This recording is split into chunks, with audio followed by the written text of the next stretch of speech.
नमस्कार दोस्तों, आपका स्वागत है यूपी मेंटोर में। तो हम आज पढ़ेंगे कंप्यूटर के सुपर फास्ट रिवीजन देखेंगे, जिसमें हम एआई, एमएल, आईओटी और रोबोटिक्स देखेंगे, जो नवीनतम पैटर्न पर आधारित है। ठीक है, जो अभी फिलहाल की परीक्षाओं में पूछे गए हैं और ये यूपी ट्रिपल एस की सभी परीक्षाओं के लिए इंपॉर्टेंट है, जैसे कि लेखपाल, लोअर पीसीएस आदि के लिए। तो चलिए शुरू करते हैं। एजीसीपी का पूर्ण रूप क्या है? ठीक है, एजीसी, तो इसका पूर्ण रूप है अपोलो गाइडेंस कंप्यूटर। ठीक है, चलिए अगला क्वेश्चन देखते हैं। एजीसी का वजन और भंडारण क्षमता कितनी होती है? तो 70 पाउंड वजन होता है और 64 केबी भंडारण क्षमता होती है। ठीक है, 1 घन फुट आयतन होता है इसका। एजीसी सॉफ्टवेयर किस भाषा में लिखा गया है? तो ये असेंबली भाषा में लिखा गया है एजीसी सॉफ्टवेयर। इसमें मेमोरी किस पर संग्रहित थी? तो इसमें जो है कोर रोप मेमोरी, जो रोम का एक प्रकार है। ठीक है, सामान्य गणना के लिए कितने रजिस्टर होते? तो इसमें 4 16 बिट रजिस्टर होते हैं, जो कि केंद्रीय रजिस्टर होते हैं। ठीक है, चलिए अगला क्वेश्चन देखते हैं। एंड्रॉयड किसके स्वामित्व वाला ऑपरेटिंग सिस्टम है? तो किसका है एंड्रॉयड? गूगल का है। एंड्रॉयड का विकास मुख्य रूप से किसने किया? तो ओपन हैंडसेट अलायंस। ठीक है, किसने किया था? ओपन हैंडसेट अलायंस ने एंड्रॉयड का विकास किया। एंड्रॉयड पहली बार कब जारी किया गया? तो वर्ष 2008 में एंड्रॉयड को जारी किया गया। एंड्रॉयड पर चलने वाला पहला व्यावसायिक स्मार्टफोन कौन सा था? तो वो था HTC ड्रीम। ठीक है, एंड्रॉयड पर चलने वाला पहला व्यावसायिक स्मार्टफोन। एंड्रॉयड का नवीनतम संस्करण कौन सा है? तो वो एंड्रॉयड 16, जो कि 2025 में लॉन्च हुआ है अभी। ठीक है, चलिए आगे बढ़ते हैं। इंपॉर्टेंट क्वेश्चन है, इसी तरह के पूछे जाएंगे आप। ईमेल में सीसी का अर्थ क्या है और इसका उद्देश्य क्या है? सीसी का अर्थ है कार्बन कॉपी। इसका उपयोग अतिरिक्त प्राप्तकर्ताओं को शामिल करने के लिए होता है, जिससे सभी देख सकते हैं। ठीक है, इसमें क्या है, बहुत सारे लोगों को एक ही मेल भेजते हैं, तो हम देख सकते हैं कि किस किस को ये मेल भेजा गया है। फिर है SMTP, simple mail transfer protocol, और IMAP, internet message access protocol, इसका फुल फॉर्म है। POP, post office protocol. ठीक है, तो IMAP और POP, इन प्रोटोकॉल का यूज क्या करते हैं? ईमेल को डाउनलोड करने के लिए करते हैं। ठीक है, डाउनलोड करने के लिए करते हैं, मतलब अपलोड करने के लिए करते हैं। तो अपलोड नहीं, डाउनलोड करने के लिए। ठीक है, फिर है MIME, इसकी full form multipurpose internet mail extension. ठीक है, ये क्या है? इसमें ऑडियो, छवि आदि को ASCII के अलावा अन्य वर्णों में विस्तारित करता है। ठीक है, और MIME इसी प्रोटोकॉल का यूज करते हैं किस लिए? जो ईमेल पर जो अटैचमेंट जोड़ते हैं ना, फाइल है, फोटो है, वीडियो है आदि हम भेजते हैं, तो इसी के द्वारा अटैच कर सकते हैं। ठीक है, ईमेल में इंपॉर्टेंट है। चलिए आगे देखते हैं। HTML का पूर्ण रूप क्या है?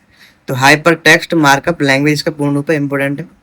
हाइपर टेक्स्ट शब्द का विकास सबसे पहले किसने किया? तो ये थे टेड नेल्सन ने। ठीक है, टेड नेल्सन ने हाइपर टेक्स्ट का विकास किया था। फिर है HTML को किसने बनाया?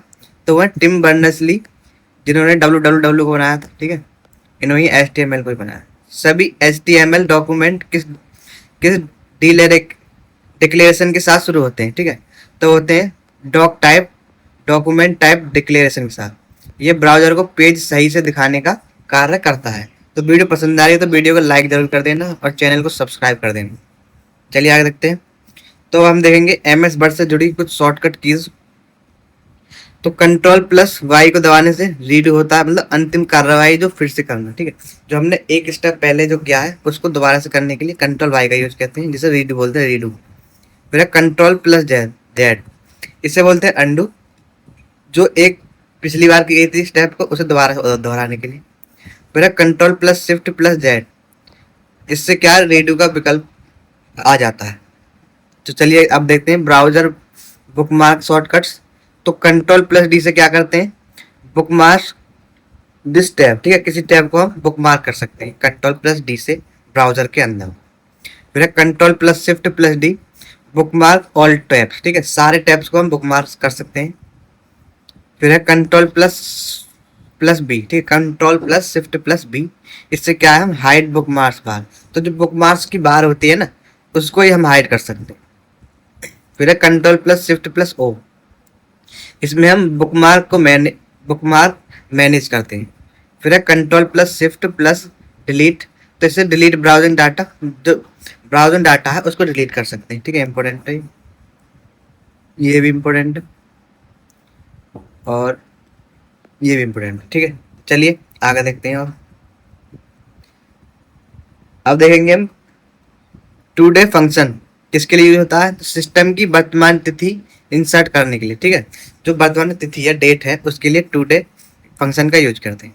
फिर है काउंट इफ फंक्शन, तो इसमें दिए गए मानदंडों के आधार पर सेल की गणना करने के लिए काउंट इफ का यूज करते हैं। ठीक है, जो सेल होती है उसकी काउंट करने के लिए। फिर है वीकडे फंक्शन, किसी तिथि से सप्ताह के दिन की पहचान करते हुए 1 से 7 तक की संख्या देता है। ठीक है, चलिए आगे। डे फंक्शन, तो दो तिथियों दिनों के बीच के दिनों की संख्या देता है। ठीक है, दो तिथियों के बीच के हम दिन गिनने हैं जैसे, तो डे फंक्शन से हम कर सकते हैं। तो ये एमएक्स एक्सेल में करते हैं। ठीक है, चलिए आगे देखते हैं। तो अब देखेंगे हम HDFS का पूरा नाम क्या है, तो वह हडूप डिस्ट्रीब्यूटेड फाइल सिस्टम। ठीक है, ये प्राथमिक डेटा स्टोरेज करता है। अब देखते हैं हम नेम नोड, मास्टर सर्वर या नोड, तो ये क्या करता है, केंद्रीय घटक जो संरचना डेटा ब्लॉक की देखरेख और मेटा डेटा ट्रैक करता है। ठीक है, तो इसमें क्या क्या होता है, डेटा नोड, वर्कर नोड, इसमें 3 तरह के डेटा नोड वर्कर नोड होते हैं। ठीक है, और ये वास्तविक डेटा को स्टोर करते हैं। चलिए आगे देखते हैं। बिग डेटा किन प्रकार के नेटवर्क के साथ कार्य करता है, तो इसका उत्तर है संरचित, मतलब स्ट्रक्चर्ड डेटा और सेमी स्ट्रक्चर्ड और अनस्ट्रक्चर्ड डेटा, तीनों के साथ बिग डेटा कार्य करता है। ठीक है, तो अब देखते हैं हम बिग डेटा में जो 5 V's होते हैं। ठीक है, तो एक होता है वेरासिटी, डेटा की सटीकता बताने के लिए। ठीक है, वेरासिटी। फिर है वैल्यू, डेटा का मूल्य बताने के लिए। फिर एक विषय होता है वॉल्यूम, डेटा की मात्रा बताने के लिए। और वेलोसिटी, डेटा की गति बताने के लिए। और वैरायटी, वैरायटी से डेटा की विविधता को बताया। ठीक है, तो इंपॉर्टेंट है 5 V's of big data processing. चलिए आगे देखते हैं। ब्लॉकचेन तकनीक क्या है, तो यह एक क्रिप्टोग्राफिक रूप सुरक्षित डेटाबेस है जो डेटा एनक्रिप्टेड ब्लॉक को स्टोर करता है। ठीक है, तो इम्पोर्टेंट है। तो ब्लॉकचेन टेक्निक से ही जो बिटकॉइन होते हैं ना, जो डिजिटल करेंसी है, वो इसी टेक्नोलॉजी पर आधारित होते हैं। ब्लॉकचेन को अन्य किस नाम से जाना जाता है, तो इसे DLT डिस्ट्रीब्यूटेड लेजर टेक्नोलॉजी के नाम से भी जानते हैं। और ब्लॉकचेन के प्रकार देख लेते हैं।